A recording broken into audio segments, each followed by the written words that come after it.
time of just taking some time talking about how do we live for Jesus? How do we live in a dark time? How do we live when, in a sense, cancel culture is all around us? If you're kind of afraid of saying this, or do you say that, or how do you live, or do I want to live holy? Do I not want to live holy? How do I? I don't know what to do, you know? And, I get it. I get that. The challenge of how do we live for Jesus in a very unique and challenging time? Well, I want to talk about it because, for one thing, I am sold out to being a powerful Christian that is that loves Jesus, and but loves Jesus in all the realms of my life. And then how do I make that work? How do I keep my marriage? How do I be a good mom and grandma? How do I, keep my body healthy? How do I do that? Well, those are the things that are interesting to me. So I'm hoping it's interesting to you also. And as it's interesting to you, share this with your friends. You got a sphere of influence of people that maybe you could share on your little time right there, and you just say, hey, watch this for a few minutes and talk to me in the comment section. I love to hear what you have to say. I love to answer your questions. I love to talk about the subjects that you're also very interested in. I've been saved since I was 17 years old. Now, before that, my parents were pastors, so I was in a very good and very safe environment. But when I became saved at 17 years old, I just was like, this is what I want to be. I want to be a Christian. And I've just lived for Jesus since that.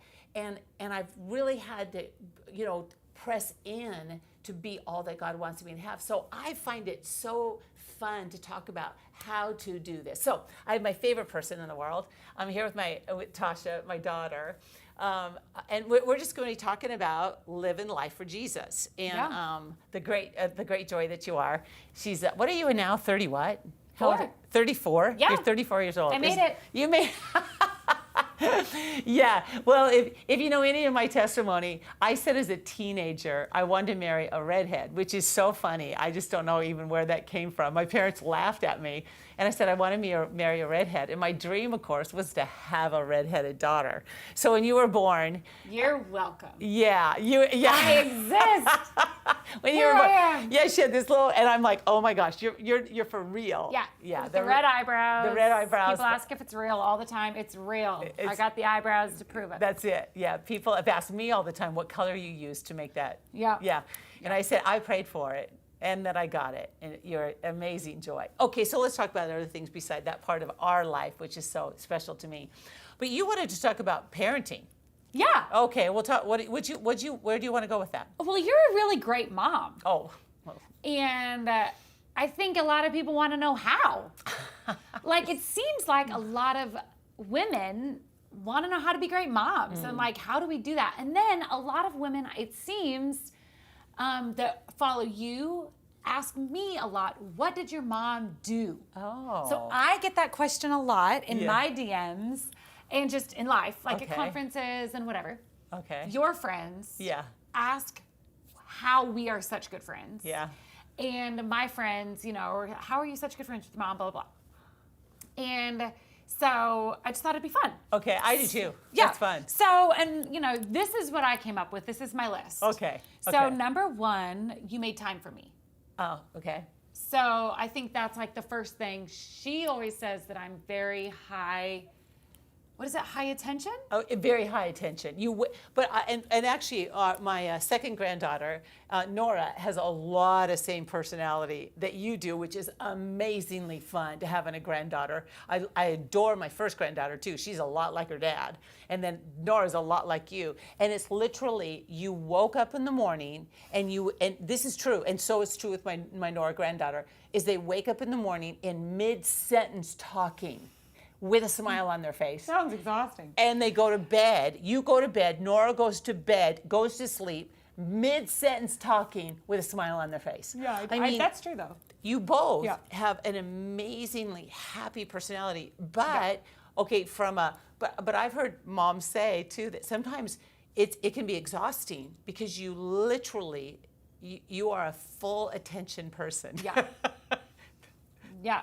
Yeah. Pretty on when I'm on. You're on. You're a very, you love quality time. You love a lot of the quality time. So, right, but you would also, I love to read. We both and I read a lot of books. Right, you do. And so Yeah. You know, and so, yeah. You're a great study. When we're Yeah. on, we're talking, we're engaged. But then when we're off, we're happy to just be in each other's presence, but off. Yes. Just, totally. Just being together, but not talking. Absolutely. Yeah. Okay, so Yeah. number one, she made time for me. I think that is like, if I think back on why I like you so much now, you make time for me. Number two, I always felt like your favorite. Yeah, well, there you go. So I always thought, like, out of all of her friends or out of all the things that you could be doing, you liked doing it with me the most. Yeah. Maybe that's just my personality, but I always felt wanted. Well, Felt good. like I was your favorite. Like, Yeah. if you're gonna go to the grocery store, yeah, come with me. It wasn't like, oh shoot. Right. I never had that feeling. Oh, good. So I don't know if you felt that, but you didn't make me feel like it. Well, can I just start? I think what happens with parents, and I kind of look at a perspective of being a grandmother now and having my grandchildren around a lot, which is absolutely the joy of my life, is to have them there. But I will say this to all you moms that have little kids around you a lot, because I'm very separated from that in the 24/7. I get them, you know, for a 2-day period of time, you know, or a day and a half or a night. So, but I also know that they're going to be gone. But so what it does is it makes me very aware of how, as a 24/7 mom, you can feel very exhausted at times. And I think some of our exhaustion comes because we try to keep everything on our plate that was there before. And I think that at different ages and seasons of your children's life, you have to reassess the plate. You have to say, what is on my plate that was there and you really liked it before, but it needs to come off for a season. Basically, nothing actually ever has to be lost, but it might need to be taken off the plate for a while. So I'm amazed at what moms try to put on their plate right now, because I think certain things I love to read. I read every single day. Like she just mentioned that. I love reading. I love all kinds of reading. But I took reading off my plate when they were really little, because the intensity of time, I need to go read my book. I want to go get to my book. I want to get to my book. I couldn't keep that in my heart because it had such a draw away from my priority. So there were certain things that, like social media, I think some people have to say, I'll put a timer on my social media, but I can't just leave it off. I have to put this amount of time and no more. Because you go to it in your mind and you fill your mind with, I want that, not realizing that you're also communicating you're not the priority. Right. So I think at a season you've got to take things off, and then as time goes by, I got to put everything back on that I wanted. In fact, too much. Sometimes I'm like, dang, come on over. I need some loudness in my house, and I love it when you're there. Yeah, and that's true. And so, from my perspective, obviously, I didn't know you were doing that. Right. Like, I didn't know you were not doing something that you loved. But there's another thing that, like, you know, scripture talks about, like, age brings wisdom and perspective. You're able to tell us that now because you're on the other side of it. Right. Like, you're 64. So, and I'm 34. So, you're able to say, it was just for a season. Just for a season. Like, you know, you were a lot of talking just for that window, but now you're like, come over and talk. Come over and talk all the time. Because now I don't get to see you every day or you know, all the time. Well, And we so, basically do, because you FaceTime me. Okay, what's true. 3? And if she doesn't answer my FaceTimes, I'm like, what could she possibly be doing? Call again. Okay, she didn't try to change me. Uh-oh. But then I also wrote, but always guarded me from dumb friends, dumb boys, etc. I tried. So I think like it kind of goes back to the liking. I think girls just also really want to be liked. So I think my brothers would probably say different things, and if you're raising sons, it's probably different. But for me, you didn't try and change me. Like, you never made me feel, last week we talked about health and like fitness, but you never made me feel like when I was really had a bad haircut or really not looking cute or really wearing crazy stuff. Like, there's some rough seasons. And looking back, I'm like, wow, I looked wild. And you just thought I was great. Yeah. And I think that's really sweet. Like, well, now I think that gives a lot of confidence. Well, and there's a difference between, okay, I didn't want to. Me and your dad talked a lot about how do we go through different parts of life, because every child wants to figure out their own voice. But yet, as a parent, it's also our privilege, but it's also our job. We're a parent, not their friend at that time. Our parenting is leading, directing, guiding, walking them down the right pathways. And so from a very young age, when we would even go shopping for stuff, I would say, would you like this or would you like this? Because it gives choices as opposed to demand. And I would pick the crazier option every time. You did. The really ugly thing? Yeah, I'll take that. Well, according to all the photos. No, but there were so many of them. They were so cute and they were so sweet, and they were wild Tigger shirt. Yeah, Yes, yeah. I will take that. Yeah, it's orange. Yes, yes, you'll perfect. do that. Yeah, and wear it 100 times or 200 times with floral leggings. Yes, yes, yeah. But you can train and teach in the midst of their choices about the whys and the hows, if you're willing to be around, have conversations. Say, now, does that fit just right, or do you still like that? You can ask questions, but letting your kids, like some people say, oh, well, I just let my children make all their own choices. I said, no, I didn't let her make all of her own choices. I gave her this or this. I didn't say, go in there and pick out, there's 100 choices. Like some people say, well, I just want my kids to have their own pick of their own spirituality. I said, no, I wouldn't. No, you don't get to, that's not a this or that question, because Jesus is Lord. So I'm going to train her up in the way of the Word of God. But in many things of life, there are things that you can give your children choices, like the color of their shirt they want to wear, the color of their shoes they want to wear, the kind of food they want to eat. Not totally, but do you want a cheese sandwich or a tuna sandwich? You can give them that choice, but you don't say, and then there's 10 more behind it. You know what I mean? There's a balance and understanding, I feel. Or even with generosity. Yes. You were really good with, like, when we did school shopping, okay, now you're choosing generosity. How are you going to be generous to your friends? How are you going to be generous to other people? So then I'm cleaning out my closet. I'm choosing, like, obviously I'm tithing with whatever money I have. So then I'm choosing that generosity. Mm-hmm. There was a lot of like agency, but they were limited. And then the funnel grew. Yes, as you got older. Yeah. Totally. Yeah, but I think that is something, they all kind of build upon each other. But really, when I reflect on now why I enjoy our friendship, it's because it felt safe then. Like good. It felt like you chose me always. I was a priority always. I was your favorite person even then. So there's never a doubt that, like, oh, now I'm going to become your favorite person as an adult. Like, we've been riding the whole time. Right. And which also then goes to show, we should talk about, I don't know if we have 14 hours for this live, but then the fighting, moms? Are you loving it? Because here we go. Yeah. We fight a lot. Yeah. So, but then you gave me space for that.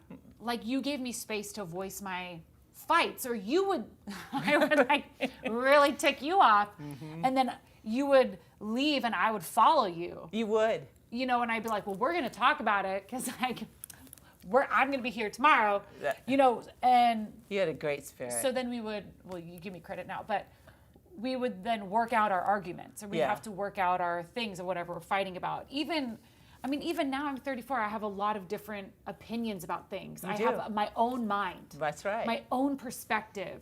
And you'll get that look sometimes.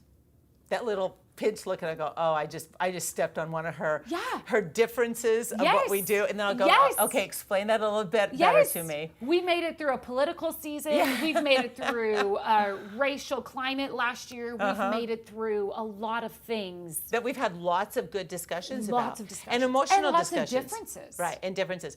I'll tell this one story, though, that how you were raised matters as a mom. Oh, by the way, if you have prayer, be sure. Talk to us about prayer. We love you. I love it, yeah. Let's pray. I love your comments, because we'll just keep talking, but I do really love your comments. Oh, and by the way, May 21, that's this Friday night. This Friday night. This is Tuesday. Yeah. This Friday night, we have our Fierce Women's Night. 6 o'clock. 6 o'clock. Put it on your calendar. If you can come to the Federal Way campus right here in Christian Faith, okay? Come. It's also online. It's also online, though, because many of you are all over the globe. Yeah. It is online. And it's free. It's free. It's 6 p.m. my time, though, so you have to look up the right time. Right, so right now we're at 5, so it'd be 6. And this Friday night, put on your calendar, we want you to come and be involved. Get your girls, come all together, put us on, then have a big party afterwards, and have popcorn, and have a good time after we're over. Actually, there is. There is going to be popcorn this Friday. Well, we're going to have real popcorn there. Party. So if you're home watching it, make sure you have all your girlfriends over. Plan on having a big popcorn party and have an ice cream, whatever. Have a really nice time. But the one thing I was go back to in being a parent is that you were raised a certain way. Any of you moms or grandmas that are listening, you're raised a certain way, and you take that all into being a parent. And I was raised. I had some very good parents. I didn't realize it, and I didn't appreciate them fully at all until actually almost they were gone, which is unfortunate. But I do now. So I had some really good bones in me of some things. But we all have stories about how we come into being a parent. And some of you, I could say Casey did not have a great story that came from that. And so but we decide, okay, what are we going to do? And who are we going to be? And how do we think the thoughts of God and being parents that will train them up in the way that they should go? We had to change some thinking. One of the things that was really true in my family's life is we walked away from arguments. There was very little arguments when I grew up, but that doesn't mean there wasn't disagreements. It was that we didn't voice them. And so I was raised in a be quiet about disagreements. Don't talk about the disagreements. Hold them in the disagreements. Never get emotional about any of that kind of stuff. So I was very, very withdrawn and very insecure if there was a disagreement or a challenge. And so it's funny how I felt like you taught me, even as a little girl, you had an openness about you that helped me become safer in disagreements. And it was unique. There was one story that I've told this before where I was in extreme pain. And my back was out. I was working full time. Casey was out of town. I had all 3 kids getting ready to go to school. Tasha must have been, whatever. She was, young, maybe 10, I don't know, 11, I don't know. But I had not slept. I was exhausted. I had to go into school. I had to be teaching that morning, and I was just exhausted, and I was in extreme pain. So I'm sitting there, and Tasha said something. She's sitting next to me in the car. She said something. And I said, I'm in pain. And I was just mad. I said it, and I did not say it nice, And I didn't swear or nothing, but, I didn't say it with sweetness at all, right? And she looked at me, and she goes, Mama, can I pray for you? This is what I said. Miss Christian woman, here I am. I said, no. Like, literally. I was so emotional. And you come from your story. Your story sometimes, your own history, sometimes speaks louder than really what you have wanted to become. The story, it was so amazing. Her little hand just she didn't say anything. She just put her little hand, she put it on my leg, and she just prayed quietly for me. She just prayed quietly for me. And it was like everything, like lights went off in a positive God way. I mean, the change of what happened, of what a daughter can do for their mom. Because I know some of you are daughters and you're thinking about your adult moms, and what you can do in their life. It changed. It's like it was a pivotal moment in my heart, my mind, everything about the love that 2 people could have, mom and daughters could have, because I didn't have that. I had some good parents, but I didn't have warmth. I didn't have that kind of relationship, and it was overwhelming. And dang it, I was healed. I was healed. I went to school. I was able to teach. The pain was gone. It was like a supernatural God moment. And I'm just believing for some God moments like that in your emotional life too, as a parent, as a mom, as a dad, as a daughter. There's so many things that come into our world about how do we win? Because we have all of our hooks and our challenges and our dark points and our failures that have been around us. But God doesn't leave us. And He is gracious to work with us. And because I was not nice, I didn't act good, I didn't respond good, and yet God was able to get through that barrier of mine and touch me. And I believe that right now with you, that God's getting through that barrier, that hurt, that pain, that separation, that abandonment, those things that have caused us to pull back, because God has family for you. He just has family for you.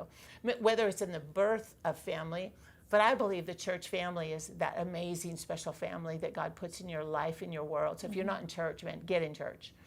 Be in church. Because it does something to the very being of who you are. That God doesn't want us to be isolated and alone, but to receive what God has for us. Great healing power. Hey, listen, there's so much more. I mean, especially when I start talking to Tasha about these. There's just so much more. I didn't even say number 5. I know, you got it. We'll get you back. We'll talk about that some more. But I'm really glad that you're with us. I hope that it strengthens you and it ministers to you and it gives you hope about what your future really can be and is to be in your life. So be sure and join us this Friday night at 6 o'clock. I'm praying for you, believing for God's very best in your life.